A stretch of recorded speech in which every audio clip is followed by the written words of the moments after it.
was starting to come back to him. Something you never completely forgot, like how to freeze time when attacking. The more he fought...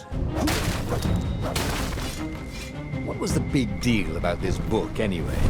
Maybe he should open it and find out. All that had been years ago. How many? The war was a blur, and now 3 Raven scout ships were chasing him. Where are you running, rebel? Now it was time to choose. Lapino or the Sky Ripper.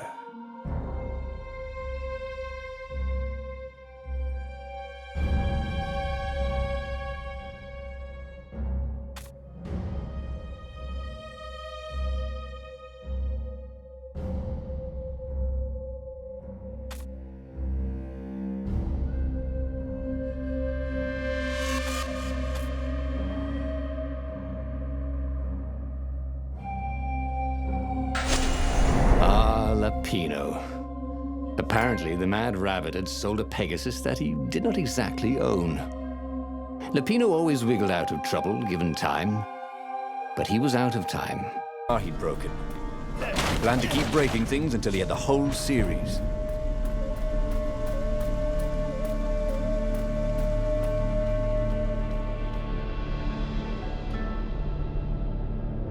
Dirty and bloody, Renato finally reached Lapino. The rabbit was practicing his shuffle. Renato recognized the cards. It was Lapino's favorite.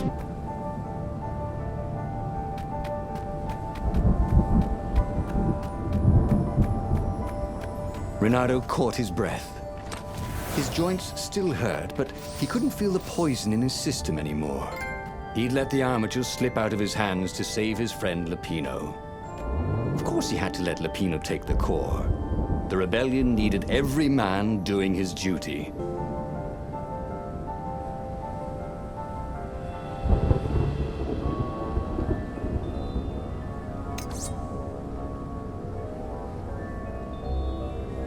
This burning sword from the south was terrific for barbecuing sausages and ravens.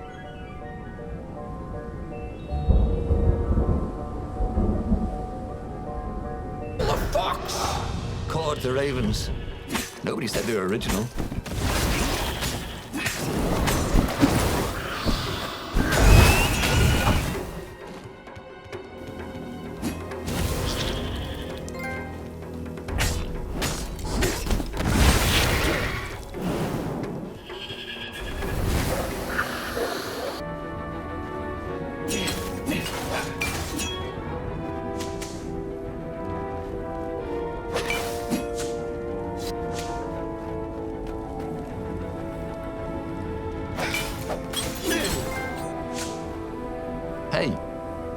Hey, I'm a firefox, thought Renato.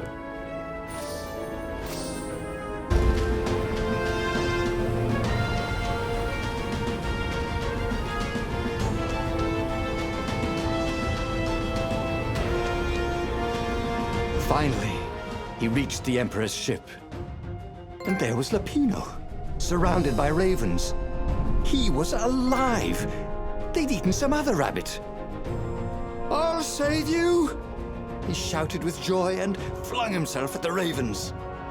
"Aw, you shouldn't have," said Lapino when the last raven was down.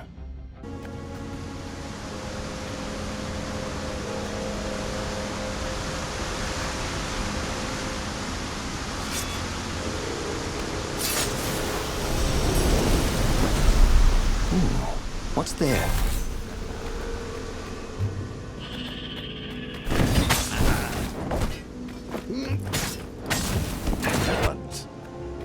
He really ought to ask for a raise.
He set up the Sky Ripper and let it warm up.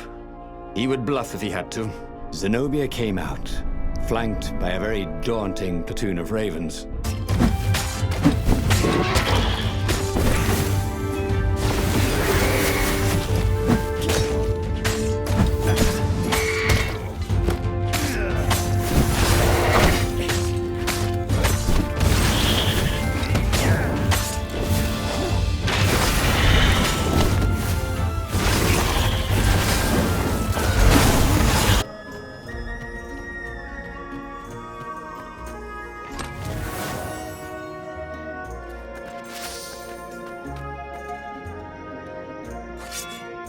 That is a very cool sword, thought Renaro.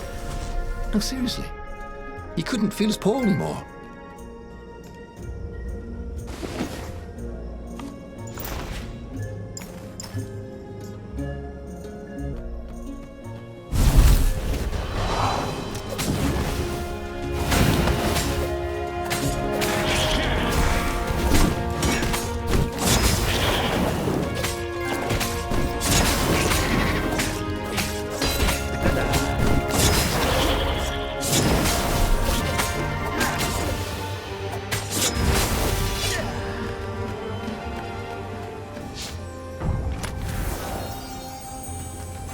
The right jewel could really give you an edge. The wrong, well, it still looked pretty, didn't it?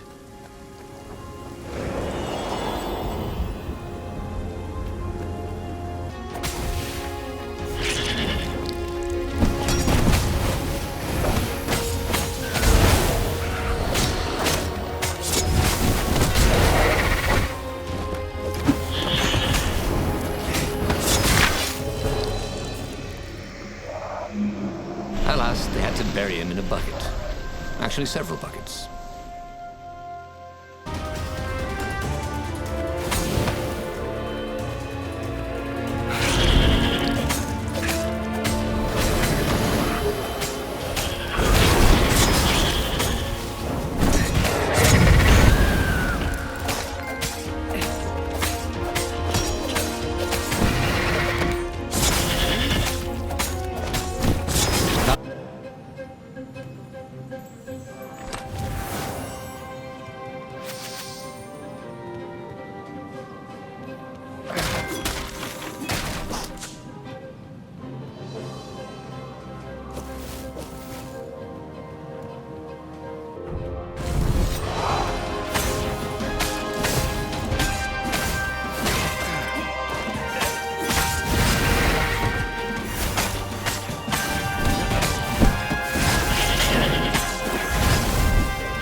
As they reached her ship, Renato suddenly felt a sharp pain in his stomach.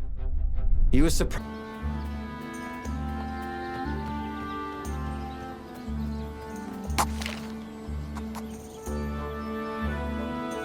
Every day he was getting better and better.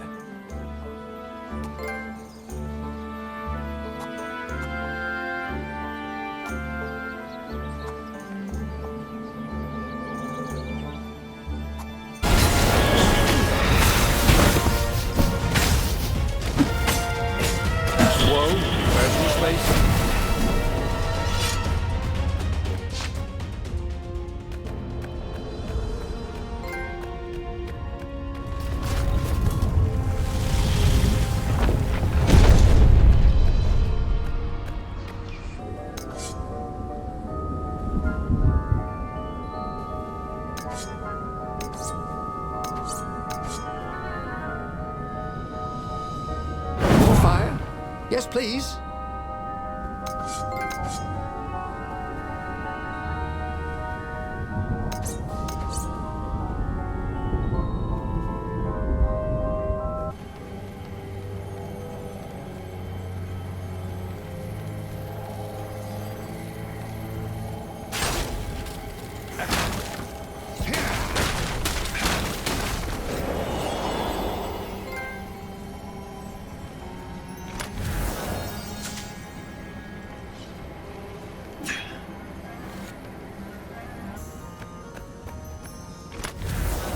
This chest had teaspoons stolen from every inn in Boreas.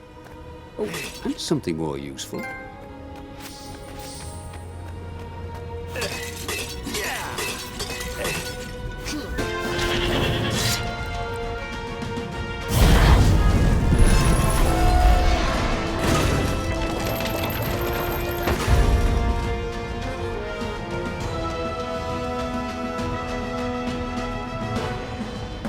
At last, he reached the Emperor's ship. Zenobia was there. "Why'd you have to come back?" she said. "Guess I'm just serving my destiny." He shrugged. "You don't even know..." Had everybody fled the Ravens? Now he could slice the wings off a fly in the air. Not that he would. It's sort of mean, really.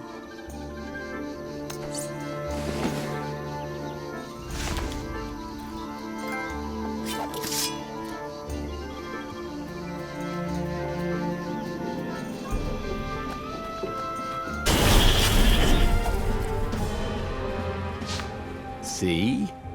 It was actually very fine weather, except for the occasional shower of ravens. And no one was burning the ruins down with the mighty power of a god's eye. If the Empire believed anything he'd said, they certainly weren't showing it.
And so, Bernardo went ostrich hunting.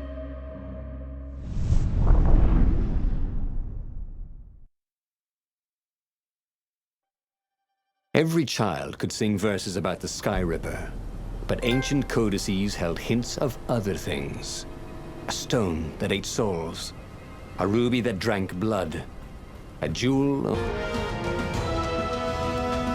He found the Emperor and the Council huddling by his ship, plotting.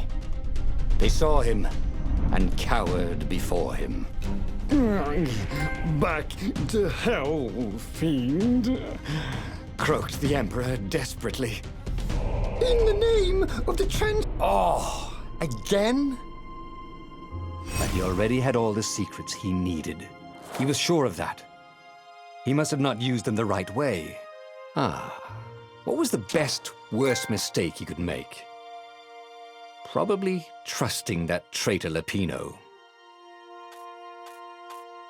Then came a blinding flash, and the air was searingly hot all around him. There was a thunderous, deafening roar. He could smell burnt oak and burnt feathers and burnt flesh.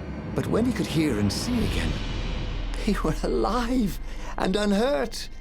And they were alone in the sky. Temple builders knew how to deal with tomb raiders.